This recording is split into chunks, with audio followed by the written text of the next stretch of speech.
नमस्कार, मैं अभिनय, आप सबका अभिनय में इस पे स्वागत करता हूं। और आज मेरे साथ एक बहुत ही अच्छी शख्सियत मौजूद है, राजन कुमार, जिन्होंने अपनी कैटेगरी में रैंक 1 और ओवरऑल 170 रैंक पाकर एसएससी के अंदर AAU की पोस्ट ली है।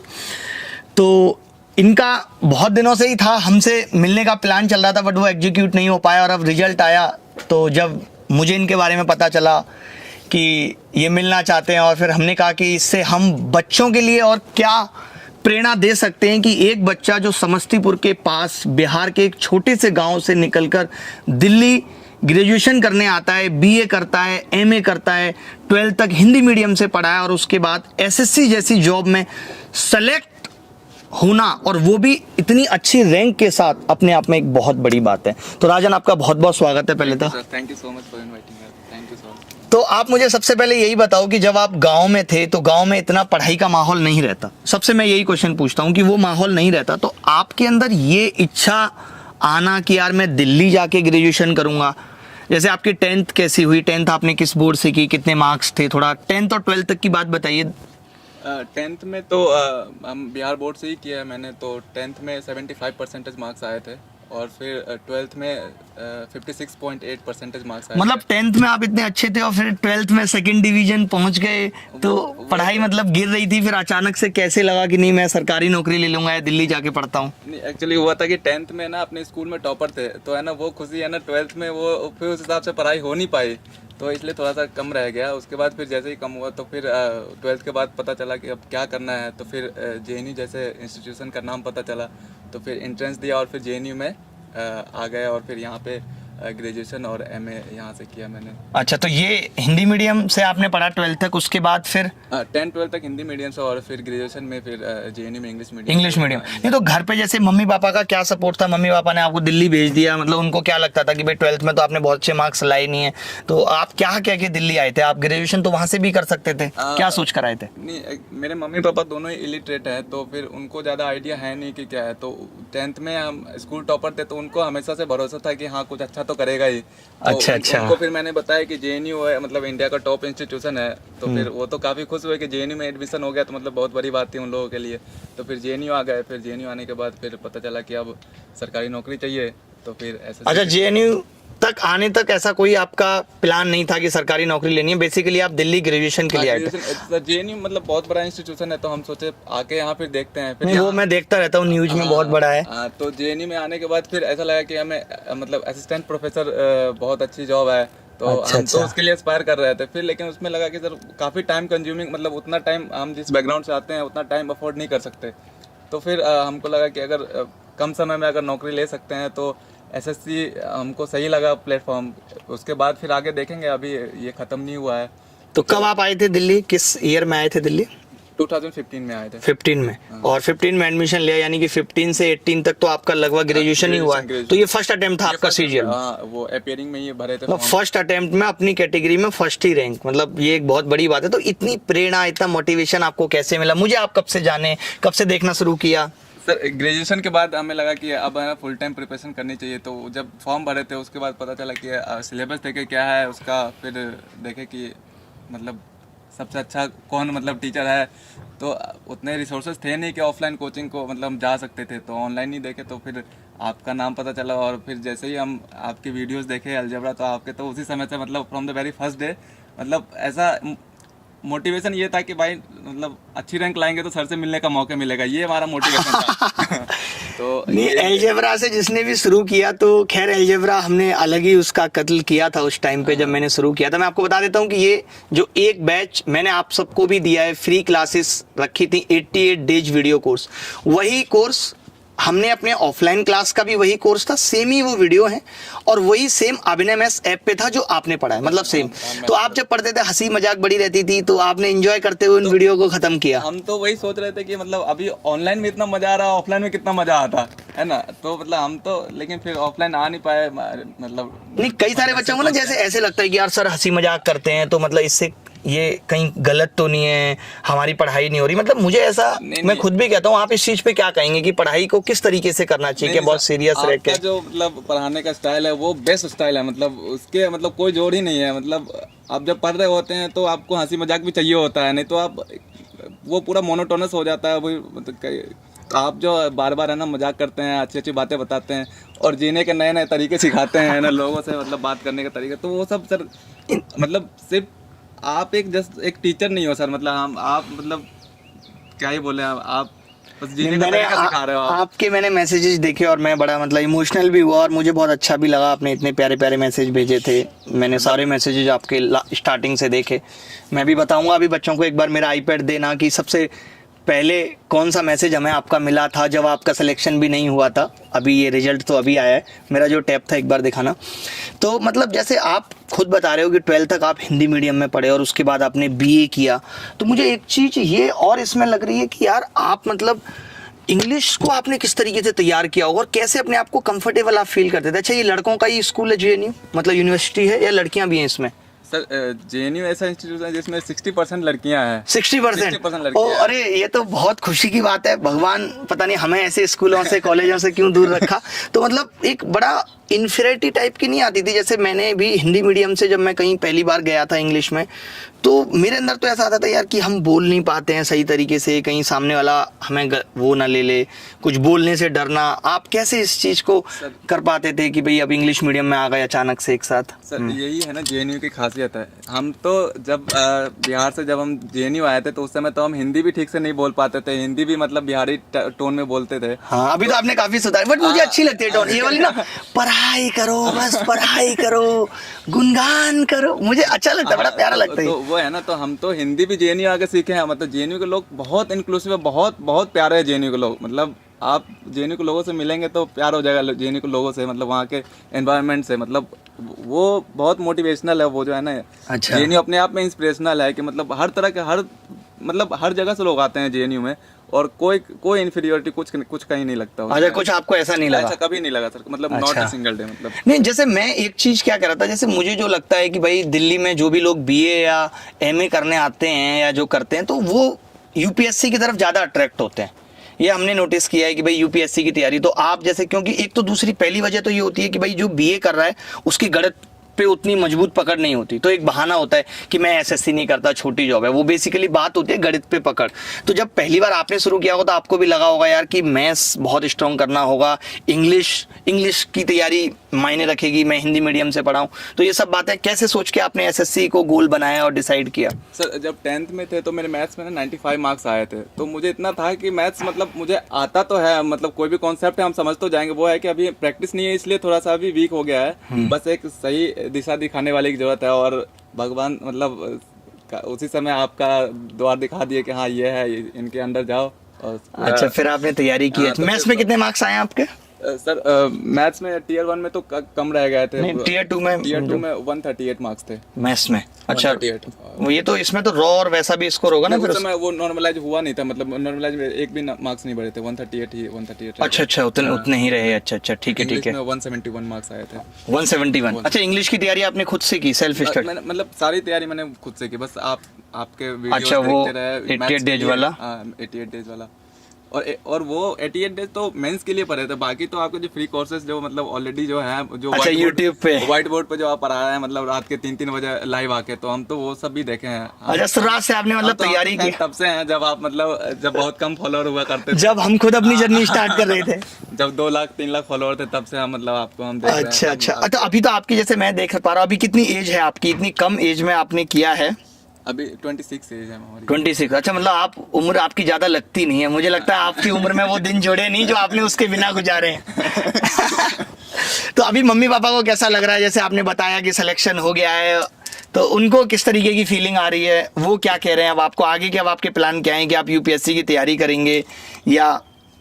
सर एक्चुअली मेरे मतलब अपने फैमिली में हम फर्स्ट जनरेशन थे जो हम स्कूल कॉलेज जा पाए, तो मतलब उन लोगों के लिए तो ये तो बहुत बड़ी बात है कि यार मतलब हम गवर्नमेंट जॉब ले लिए। अच्छा। और सिर्फ उनके लिए नहीं, हमारे आसपास जो सोसाइटी है उन सब के लिए अभी मेरा जो सक्सेस स्टोरी है वो इंस्पिरेशनल हो गया है क्या ना नहीं, सबको दिखाई देगा भी ये, है ना, पता लगेगा लोगों को। कि मतलब हम सक्सेस हो सकते हैं, हमको मिल सकता है, तो उन लोगों को क्यों नहीं, मतलब वो लोग मेरे थ्रू इंस्पिरेशन देख रहे हैं, मतलब मोटिवेशन देख पा रहे हैं मेरे सक्सेस स्टोरी। नहीं, आपकी मुझे एक चीज बहुत सही लगी कि यार आपने 10th में आप बता रहे हैं स्कूल टॉप किया, उसके बाद 12th में चलिए मार्क्स कम आ गए, उसके बाद फिर आप कह रहे हैं कि मैं हिंदी मीडियम से था और फिर जेएनयू में आ गया, वहां भी मुझे कहीं ऐसा नहीं लगा कि मेरा कॉन्फिडेंस डाउन है और मैंने सबसे पहले सोचा कि यार मैं एक सरकारी नौकरी लेता हूँ। हाँ, उसके बाद अब सरकारी नौकरी मिल गई, अब बहुत सारे रास्ते हैं ना, अब अपने आप के दम पे है ना हम यूपीएससी कर सकते हैं, अब ऐसा नहीं है, अब है ना फाइनेंशियल कांस्टेंट अब उस हिसाब का रहेगा नहीं, है ना। वही मैं भी बच्चों को यही कहता हूँ राजन कि आपको देखिए अब वो जमाना नहीं है कि आपने एक बहुत बड़ा गोल डिसाइड कर लिया लाइफ में कि मुझे यूपीएससी करना ही है, मैं बस एक आप छोटे छोटे गोल बना के चलो कि भाई आपने एसएससी में एक जॉब ले लिया, आपकी तो खैर बहुत अच्छी जॉब है, आप इसमें भी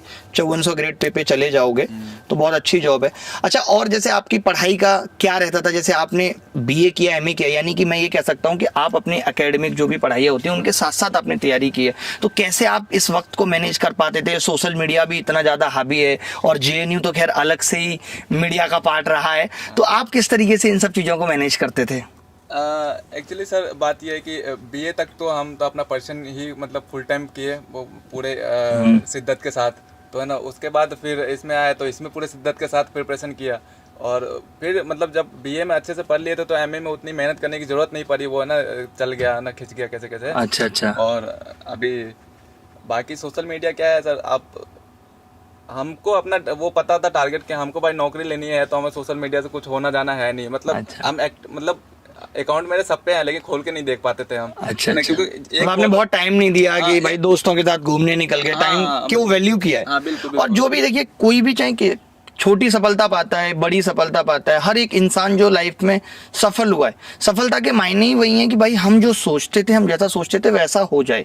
कोई ये नहीं कह सकता कि सफलता का मायने ये जॉब है, हर इंसान के लिए अलग अलग हो सकती है सफलता, लेकिन जिसको भी मिलती है तो ये श्योर है कि उसने अपने टाइम को वैल्यू किया है। बिल्कुल सर, टाइम सबसे पहला मैसेज मुझे आपका 3 अगस्त 2020 को मिला कि राजन कुमार और मेरे इतने इतने मार्क्स आए हैं, सीजीएल टियर 1 में टोटल मार्क्स आपने बताए, और लॉकडाउन फाइनेंशियल सिचुएशन की वजह से आप हमारे साथ भी काम करना चाहते थे, आपने ये भी मैसेज किया, अपनी आंसर की भेजी। फिर 5 अक्टूबर को मुझे आपका मैसेज मिला है कि आप डीवी में जा रहे हैं, उसके बाद मैंने आपको थैंक्स लिखा है श्योर। और फिर आपने बर्थडे पे मुझे मैसेज किया है, बड़ा प्यारा मैसेज किया आपने कि belated happy birthday sir, you are gem of my life, what I am today just because of you, allow me to express my gratitude someday, thanks हमने किया। फिर आप क्या, उसके बाद तो जॉब ही आ गई, तो मतलब मुझे बड़ा अच्छा लगा। मैं वैसे भी इंटरव्यू उन्हीं लोगों का मैं कर रहा हूँ जो हमसे जुड़े रहे हैं, जो हमारे किसी न किसी बैच में पढ़े हैं। तो जैसे एक और चीज़, जब जैसे आप ऑनलाइन पढ़ते थे, आज मैं देखता हूँ कि ऑनलाइन में, मैं आज भी ऑनलाइन पढ़ा रहा हूँ, तो मैं एक चीज़ नोट करता हूँ कि बच्चा ऑनलाइन में उतना सीरियस नहीं रहता। जैसे कि आंसर बताने की बात हो, चाहे यूट्यूब पे हम पढ़ा रहे हैं या मैं अपनी प्लस क्लासेस में पढ़ा रहा हूँ, तो मैं देख पाता हूँ कि बच्चा उतना सीरियस ऑनलाइन में रहता नहीं, या तो वो बन नहीं पाता, वो उसको बहुत कैजुअल लेता है, फॉर ग्रांटेड लेता है, उसको लगता है ठीक है वीडियो है ना, बाद में भी कर लूँगा, बाद में भी कर लूँगा। तो ये चीज़ आप कैसे मैनेज करते थे कि भाई आप ऐप पे क्लासेज ले रहे थे कि आप रोज के रोज वीडियो खत्म करते हुए चलते थे, या लाइव आप पढ़ते थे उसी वक्त, किस तरीके से आप करते थे? सर लाइव भी देखते थे, कई बार अगर रात में आप लाइव आते थे तो उस दिन नहीं देख पाते तो नेक्स्ट डे देख लेते थे, मतलब तो, पेंडिंग नहीं होता था काम। मतलब वो कंसिस्टेंसी बना रहना चाहिए, तभी तो अभी भी स्ट्रगल में ही है, और हम आज इधर आपके साथ बैठने का मौका मिल रहा है। हाँ। तो वही सर, यूट्यूब में क्या है कि बहुत सारे एजुकेटर है, तो दिक्कत है कि सबको सही वो मिल नहीं पाता है ना, मतलब इतने सारे एक परसेंटेज डालो तो बहुत सारे वीडियोज निकल आते हैं, तो लोग वो डाइवर्ट हो जाते हैं। तो वही है कि सही जगह पे एक बार मिल जाए तो। YouTube पे भी आजकल बहुत डाइवर्जन है, और आप ये पता ही नहीं लगा पाएंगे कि सामने वाला टीचर आपको पूरा पढ़ा रहा है नहीं पढ़ा रहा है, क्योंकि मेनली तो प्रमोशनल वीडियोज ही हैं। तो मैं तो इसलिए बार बार हर 2-3 महीने में इसको लॉन्च करके बताता रहता हूँ कि नहीं, हम पूरा पढ़ा रहे हैं, एक ऑर्गेनाइज वे में पढ़ा रहे हैं, क्योंकि मेरी लाइफ का खुद ही गोल, वैसे तो मैं आपका इंटरव्यू कर रहा हूँ बट मेरा भी हो जा रहा है साथ में, कि मेरी लाइफ का गोल यही है कि मैक्सिमम लोगों तक पहुँच के उनके दिल में जगह बना लेना, कि भाई हमारी, जैसे आज मैं भले ही आपसे नहीं मिल पाता, लेकिन ठीक है, फिर भी मैं आपके दिल में जिंदा रहता है। आज मैं बहुत से बच्चों से नहीं मिल पा रहा हूँ, फिर भी उनके दिल में जिंदा हूँ कि उनको किसी न किसी तरीके से फ़ायदा पहुँचाए। क्योंकि हम अगर यूट्यूब पे नहीं आते तो आप शायद, आपने खुद ही कहा कि आप ऑफलाइन क्लासेज नहीं अफोर्ड कर सकते थे, कई बार इंसान पैसे की वजह से नहीं कर पाता, कई बार इंसान जो है टाइम नहीं दे पाता, आप बीए कर रहे हो तो आप अपने टाइम को यूटिलाइज नहीं कर पाते। हम खुद कह रहे हैं कि हमने अपना ग्रेजुएशन का टाइम यूटिलाइज नहीं किया, बट आज के दौर में वैसा नहीं है। अगर कोई बच्चा ग्रेजुएशन कर रहा है तो वो अपने टाइम, क्योंकि ग्रेजुएशन में आपका सबसे ज़्यादा वक्त होता है, आप 2-4 घंटे तो डेली अपनी स्टडी को दे ही सकते हो। तो अभी आप घर गए, जब जॉब लग गई अभी, या नहीं गए अभी घर? अभी गए नहीं साहब, अभी जाने वाले 2-3 दिन। 2-3 दिन में जाने वाले, तो वहाँ तो बड़ा अच्छा स्वागत वागत होने वाला होगा। देखेंगे अभी। हाँ हाँ, तो अब तो शादी के भी रिश्ते वगैरह आ रहे होंगे। अभी शादी का कोई ऐसा अच्छा, अभी सर देखते हैं, अभी यूपीएससी में थोड़ा हाथ आजमाएंगे तो। अच्छा, यूपीएससी में। तो मतलब ऐसा क्या लग रहा है आपको कि भाई अभी एसएससी ले लिया, अब यूपीएससी, लाइफ का गोल क्या है बेसिकली? सर लाइफ का ऐसा गोल है कि मतलब एक रिस्पेक्टेड जगह पे जाओ, रिस्पेक्टेड जहाँ भी जाओ है ना, लोग तुम्हारी इज्जत करे, यही है सर गोल। ऐसा है ना, बहुत बड़ा गोल नहीं है ना, कि कोई भी एक रिस्पेक्टेड है ना, मतलब जगह पे पहुंच जाओ। वही सबका गोल ही है। हम सब लोग जिस चीज की लड़ाई लड़ रहे हैं वो यही है कि हमें समाज में एक हमारा नाम स्थापित हो, कि इज्जत मिले, क्योंकि हम जिस जगह से आते हैं, मतलब हम लोग बहुत ही अंडररेटेड हैं, तो है ना, वहाँ पे भी तो अपना दिखाना होगा कि हाँ, मतलब हम अब गवर्नमेंट जॉब ले लिए, हम देखो, हम अपने आप को अपना वर्थ प्रूव किए हैं हम, है ना, तो यही है सर। तो अभी तो आपके गांव में भी बड़ी खुशी होगी, लोग भी अब ज्यादा फोन आ रहे होंगे। ऐसा हुआ कि जैसे पहले कुछ रिश्तेदार वो भी फोन नहीं करते होंगे, अब ऐसे रिश्तेदारों के भी फोन आ रहे होंगे। ऐसा होता है बिहार साइड, यानी यूपी में तो बहुत होता है कि ऐसे रिश्तेदार भी आपको फोन करेंगे जिन्होंने कभी बात नहीं की आपसे। बिल्कुल, ये तो हर जगह का, ये तो यूनिवर्सल है। तो अभी आ रहे हैं उन लोगों के फोन भी सबको, हाँ बधाई के आ रहे हैं यार, अब तो बड़े आदमी, भूल तो नहीं जाओगे। अच्छा, मॉक टेस्ट के बारे में आपका क्या कहना है कि मॉक टेस्ट आप देते थे या नहीं देते थे? सर मॉक टेस्ट तो मतलब बिना मॉक टेस्ट के क्लियर करना बहुत मुश्किल है। तो हम एसएससी ट्यूब का है ना, मॉक टेस्ट हमेशा देते थे टियर 1 के लिए, और आपके भी मॉक टेस्ट अभी जो अनअकैडमी में 25 वो क्वेश्चन के जो आने लगे थे, तो वो सब देते थे। तो मॉक टेस्ट तो बहुत ज्यादा जरूरी है, मतलब प्रैक्टिस तो मेन है ही। प्रैक्टिस है सर, मतलब बेसिकली आप पढ़ाते हो, आप सारे कॉन्सेप्ट क्लियर कर देते हो, लेकिन प्रैक्टिस तो हमको खुद ही करना पड़ेगा, वही है। और बाकी इसमें सर एक्चुअली क्या है ना, सबसे जैसे हम जैसे लोग जो हिंदी बैकग्राउंड से आते हैं, तो हम लोगों के लिए ना वो इंग्लिश का वोकेबलरी बहुत ज्यादा मतलब मायने रखता है, तो उसको बस खाली है ना लोग टैकल कर ले तो मतलब इंग्लिश भी हो जाता है वोकेबलरी। लेकिन वो बड़ा मुश्किल सा भी तो होता ही है ना कि वोकेबलरी। सर हमने तो मान लिया था कि अट्टा मारो, दूसरा और कोई उपाय नहीं है, मतलब है ना, हम और क्या कर सकते हैं, दूसरा और कोई काम नहीं है, और इससे जो भी दूसरा काम करेंगे। काफी लोग कहते हैं द हिंदू न्यूज़पेपर पढ़ो। नहीं, न्यूज़पेपर वगैरह नहीं, वोकैब रट्टा मारो। हम एक्चुअली सर वाईफाई स्टडी का है ना, एक वोकैब का एक कोर्स आता था, मतलब कोर्स नहीं, सुबह है ना लाइव करके है ना 10 वोकैब बताते ट्रिक वगैरह के, ट्रिक वगैरह लगा के, तो हम देखते थे, मतलब हर दिन है ना देख लेते थे, 10 तो कम से कम याद हो जाए, 10 तो कम से कम याद हो जाए एक दिन में। तो वो देखते हमको काफी हेल्पफुल हुआ, मतलब वोकैब मेन खेल है इंग्लिश में।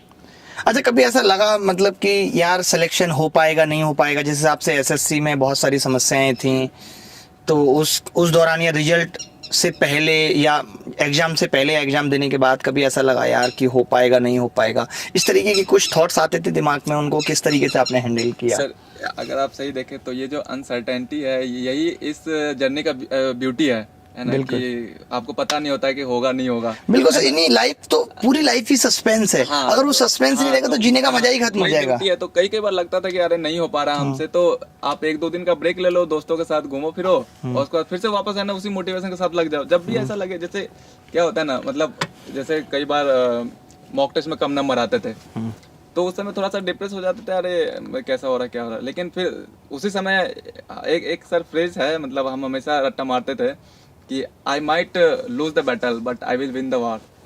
तो ये फ्रेज है कि ठीक है, आज मॉक टेस्ट में कम नंबर आया, लेकिन हम फाइनल तो अच्छा ही करेंगे, जीतेंगे। हाँ जीतेंगे।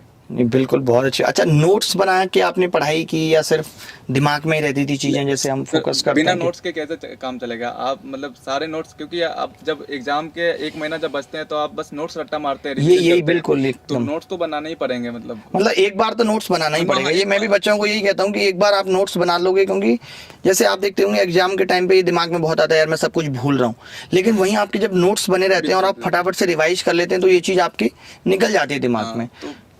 बिना नोट्स के तो मतलब नोट्स तो बनाने ही चाहिए, एक बार तो बनाने ही चाहिए। और सर सही बताओ तो प्रिपरेशन एक बार ही होता है, एक बार प्रिपरेशन कर लो, उसके बाद तो बस आपको खाली रिवाइज करना है, बाकी तो आप हो जाएगा। हाँ, एक बार मन से कर लो। एक बार मन से करो ये वो। और फिर आप एक बार अगर मन से नहीं करोगे तो फिर बार बार तो वो होनी नहीं है, फिर तो वो फिर नाम के लिए है कि लगातार इंसान प्रिपरेशन कर रहा है, थोड़ा सा एफर्ट अभी डाल दिया, फिर थोड़ा सा एफर्ट डाल दिया, उससे बात बनने वाली है नहीं। एक बार ना फुल एफर्ट के साथ मतलब अपने आप को पूरा 100% झोंकने की कोशिश करो, उसके बाद देखते हैं। मतलब आपने एफर्ट अपना दे दिया, फिर अफसोस भी नहीं रहता है। अफसोस भी नहीं रहता है, क्या ना यार ये नहीं किया, वो नहीं किया। वो हम हमेशा बोलते थे, कल रिग्रेट करने का ना मौका नहीं छोड़ते हैं। बिल्कुल, जो है एक बार करते हैं। मतलब मजा आ गया यार आपसे बात करके ना, कि आप वहां से निकल के और यहाँ पे आए। दिमाग तो खैर आपका तेज है ही, इसमें तो कोई दो राय नहीं है। और आप आगे भी आगे भी बहुत ऊंचाइयां छुए, मैं तो यही कहूंगा। तो आपने 2-3 चीजें मेन बताई बच्चों को कि मॉक टेस्ट भी देते रहने चाहिए, और ये नहीं, कई बार बच्चा क्या सोचता है ना कि मैं कंप्लीट प्रिपरेशन कर लूं फिर मॉक टेस्ट दूंगा, वो भी एक गलत अप्रोच है। सही पूछो तो अगर मेरे स्ट्रेटजी की बात, हम ना जिस दिन से तैयारी स्टार्ट किया था, हम उस दिन से मॉक टेस्ट लगाना शुरू किए थे, और हम मार्क्स पे कभी फोकस नहीं किए। हम बोले भाई हम जो टॉपिक हम अभी जस्ट पढ़े हैं वो टॉपिक के क्वेश्चन नहीं छूटने चाहिए, बस सही बात है। बाकी नंबर तो आते रहेंगे। आपको एटलीस्ट आइडिया लगता है कि सिलेबस है कितना, वो कवर कितना करना है। हाँ। आप जब तक यही नहीं पता रखोगे तो आपके अंदर एक डर भी नहीं रहेगा, आपको लगेगा यार मुझे सब आता ही है। हाँ। मैक्सिमम बच्चा सब आता ही, अरे ये तो हो ही जाएगा, अरे वो तो हो ही जाएगा, अरे ये तो कल कर लेंगे, टालम टोल करना, ये सब सफलता के पैमाने नहीं है कि आप सफल हो जाएंगे। मन को समझाने वाली बात है। एटलीस्ट आप अपने प्रति तो ईमानदार रहो, जो आप कर रहे हो आपको पता होना चाहिए कि आप क्या कर रहे हो, नहीं कर रहे हो, दिखानी चाहिए, वही है। अभी दोस्तों का क्या रिएक्शन है? आपका सिलेक्शन हो गया तो अभी तो थोड़ा सा इज्जत बढ़ गई होगी दोस्तों के बीच में भी। कई बार प्रिपरेशन के टाइम पे क्या होता था कि दोस्त किसी का बर्थडे होता था या किसी का घूमने का प्लान होता था, तो हमेशा मना कर देते यार नहीं हो पाएगा, नहीं हो पाएगा। तो वो लोग काफी गुस्सा हो जाते थे उस टाइम पे, लेकिन अभी सब खुश है कि चलो फाइनली मतलब यहाँ नहीं तो वहाँ कुछ तो किया। बिल्कुल। तो दोस्त लोग तो काफी खुश है अभी। नहीं यार, मुझे भी बहुत अच्छा लगा। अच्छा, आप और हमारे इतने सारे व्यूअर्स देख रहे हैं, इनको आप क्या कहना चाहेंगे, क्या समझाना चाहेंगे? कुछ 2-4 पॉइंट्सों में आप बताना चाहें, अपनी सक्सेस को डिफाइन करना चाहें, अपने स्ट्रगल या अपनी तैयारी को डिफाइन करना चाहें तो किस तरीके से करेंगे? ऐसे बोला जाए तो यही है कि अगर आप मतलब मॉक टेस्ट है ना, मतलब from the very first day आप स्टार्ट कर दे मॉक टेस्ट देना, और never repeat the same mistake. मतलब एक जो आज हो गया वो नेक्स्ट कभी भी किसी मॉक टेस्ट में आए तो वो रिपीट मिस्टेक नहीं होनी चाहिए। बाकी तो यही है, कंसिस्टेंसी मेन होता है इसमें। आप ज़्यादा दोस्तों से है ना इस दौरान है ना, मतलब क्या प्रिपरेशन के दौरान जैसे कि सर बताते हैं, हम काफ़ी फॉलो करते हैं कि आप ये बहुत सारे फंक्शंस पार्टी ये सब अवॉइड कीजिए जाना, क्योंकि इसमें क्या होता है थोड़ा सा डिमोटिवेट हो जाते हैं लोग। काफ़ी लोग जो पहले बहुत जल्दी सक्सेस पा लेते हैं वो उस पार्टी में होते हैं, तो फिर तो देख के लगता है कि यार ये बहुत जल्दी आगे बढ़ गया और हम ऐसे ही रह गए। तो वो सब अवॉइड कीजिए। और सिलेक्शन की बात की खुशी इनको बताइए कि जब आपका हुआ और आपने अपडेट किया होगा फेसबुक पे, तो वो कैसी फीलिंग थी? वो एक अलग ही फीलिंग हुई ना। देखिए, और मोटिवेशन एक लीजिए कि हाँ अगर सिलेक्शन हो जाएगा तो आपको भी अमित शर्मा सर से मिलने का मौका मिलेगा। मेरा तो यही मोटिवेशन था। तो देखिए, मतलब यही है कि आप अपने मोटिवेशन और इंस्पिरेशन है जहाँ से लेते हैं वो एकदम बनाए रखिए कि हाँ हमेशा वो बहुत सारे लोग जब डिप्रेस हो जाते थे तो मतलब बहुत सारे लोग होते हैं, तो कुछ लोग संदीप माहेश्वरी, कुछ लोग सदगुरु, कुछ लोग ऐसे बहुत बड़े मोटिवेशनल स्पीकर को सुनते हैं, और हम तो सर को सुनते थे। तो यही है हमारा। नहीं मतलब आजकल देखिए वो तो मोटिवेशन से काम नहीं चलेगा, आपने सुना और 15 मिनट आपके अंदर रहा। मैं एक और चीज बच्चों को कहता हूँ कि आप कोई भी चीज कल पे ना टालने के बजाय 1 घंटे बाद पे टालो। हाँ बिल्कुल, मतलब क्योंकि कल आप जब वो कल आएगी तो आप भूल जाओगे आपने कल अपने आप से क्या वादे किए थे। एटलीस्ट आप अपने आप से किए हुए वादे तो निभाओ। आप किसी और से किए हुए निभाओ या ना निभाओ, अपने आप से किए हुए निभाओ। और डेली रात को इतना एनालिसिस तो करो कि आपने पूरे टाइम क्या किया, क्या नहीं किया, कितना सिलेबस आपका बाकी है। यही देखिए, जब भी हम कोई काम करते हैं, हम कोई बिजनेस भी स्टार्ट करते हैं, तो हम देखते हैं कि कितना इसमें इन्वेस्टमेंट होगा, कितनी प्रॉफिट आएगी, किस तरीके से बिजनेस चलेगा। तो जैसे ये पढ़ाई भी एक तरीके से बिजनेस है कि हम इसमें कितना अपना टाइम इन्वेस्ट कर रहे हैं, उसके बाद क्या रिजल्ट्स निकलेंगे, नहीं निकलेंगे, रिजल्ट होगा कैसे। जैसे आपका हो गया तो आपकी बातों से हमने क्या सीखा। हम हर किसी से कुछ ना कुछ सीखते हैं। तो लाइफ एक ऐसी चीज है कि एक लर्निंग प्रोसेस है, आपको हमेशा सीखते रहना ही होगा। लेकिन हम ये अपने मन में ईगो पाल लेनी, हमें किससे मतलब नहीं है, मैं अपने रूल खुद बनाऊंगा, कुछ ऐसी बातें भी बच्चों के दिमाग में आ जाती हैं। अभी ये इंटरव्यू मैंने इसलिए भी बहुत ज़्यादा करने की सोची क्योंकि अभी बच्चे ऐसा सोच भी रहे हैं कि यार एसएससी में सिलेक्शन होगा या नहीं होगा। तो जो बच्चे मुझसे पढ़े हैं, मैं ये दिखाना चाह रहा हूँ कि देखिए सिलेक्शन तो हो रहा है, भले ही कम हो रहे हैं वो एक अलग बात है, बट जो लोग ज़्यादा मेहनत कर रहे हैं, एक्स्ट्रा मेहनत कर रहे हैं, उनको तो रिजल्ट मिल ही रहा है। तो आप भी हिम्मत मत हारिए, पढ़ाई करते रहिए रेगुलर, और एक दिन जल्दी आप भी इस कुर्सी पे बैठेंगे, हमारी आपकी बात होगी, मुलाकात होगी, और अच्छा लगेगा हमें भी आपको भी, जब आप लोग सेलेक्ट होते हैं। और इस तरीके से जब मैंने आपका फेसबुक पोस्ट देखा, आपने मुझे इतना प्यार भेजा, इतना क्रेडिट दिया, तो हमारा दिल भी बहुत भरा आता है कि यार हम जो कर रहे हैं इसका मतलब हम सही दिशा में कर रहे हैं, समाज के लिए वो हितकर है, समाज को उससे फायदा हो रहा है। आज शायद आपके पापा मम्मी भी मुझे जानते होंगे कि चलो वो लोग भी आपके फैन हैं। अरे नहीं, उनको मेरा नमस्ते कहिएगा, और बाकी में उन्होंने बहुत अच्छे बच्चे को जन्म दिया, आप आगे भी लाइफ में बहुत अच्छा करेंगे। तो चलिए दोस्तों, फिर मुलाकात होगी आगे, और भी बहुत अच्छे अच्छे लोगों से, भी काफी सारे लोग पेंडिंग है। 88 डेज वीडियो में जो एक आपने भी सुना होगा, चीकू फ्रूट ऑफ द ईयर, उसका इंटरव्यू, और एक रोहतक ब्रांच वाले हमारे 19th रैंक अमित जी का इंटरव्यू, प्रशांत राठी जी का interview rank 39, rank 80 Mohit ji का भी, बहुत सारे इंटरव्यू आने वाले हैं, तो एंजॉय करेंगे। और बेसिकली ये इंटरव्यू नहीं है, मैं बस आपको ये बताना चाहता हूँ कि इनकी लाइफ बिफोर सिलेक्शन क्या थी, अभी कैसी है, कैसा लग रहा है, ताकि आप भी पढ़ाई करने के लिए मोटिवेट हों, ये ना सोचें कि अब सरकारी नौकरी नहीं मिलेगी। ठीक है, धन्यवाद, thank you very much, thank you Rajan. Thank you. तो कैसा लगा आपको इंटरव्यू? और आपने इससे ये तो सीख ही लिया होगा कि ऐसा ज़रूरी नहीं है कि आप दिल्ली आके तैयारी करोगे तभी आपका सिलेक्शन होगा। इस बच्चे ने भी, आपने देखा कि पूरा ऑनलाइन कोर्सेज से ही पढ़ा और खुद से तैयारी की, ये भी नहीं कि बहुत ज़्यादा कोचिंग को वक्त दिया, सेल्फ स्टडी भी बहुत की, और ऑनलाइन मैथ्स का कोर्स लेके पढ़ा मुझसे, तो और इतनी अच्छी रैंक और पोस्ट लेकर आया है। तो कोई बड़ी बात नहीं है अपने सपने को साकार करना, आप भी कर सकते हैं। और अभी क्लासेस ना आने की वजह यही है कि मुझे बहुत खांसी है, और आप जानते हैं स्टूडियो में हमारे एसी नहीं चलेगा तो आवाज़ कट करेगी, सिस्टम और सारी चीज़ों की इतनी हीट निकलती है। तो जब तक 1-2 दिन और खांसी ठीक नहीं हो जाती तब तक क्लास नहीं आएगी, बट स्पेशल क्लासेस अब आना शुरू हो जाएंगी, और back to back special classes आपको मिलेंगी हर टॉपिक की। जैसे कंप्लीट टॉपिक ख़त्म करेंगे, बड़े बड़े टॉपिक उठाएंगे, 6-6, 7-7 दिन, 2-2 घंटे की क्लास लगा के उन्हें ख़त्म कर देंगे। तो और बाकी मेरे कोर्सेस अनअकैडमी पे चल ही रहे हैं, वो आप देख सकते हो। जो भी रिसेंट अभी कोर्स आने वाले हैं, सुबह 9 से 11 अर्थमेटिक पढ़ाता हूँ, और शाम को 8 से 10 एडवांस मैथ्स पढ़ाता हूँ। ठीक है, तो चलिए फिर मुलाकात होगी आपसे। लिंक सारी चीज़ का डिस्क्रिप्शन में है, फ्री मॉक टेस्ट करा रहा हूँ, वो ज़रूर दें, इन सब से आपको बहुत फ़ायदा पहुँचेगा। धन्यवाद, थैंक यू वेरी मच।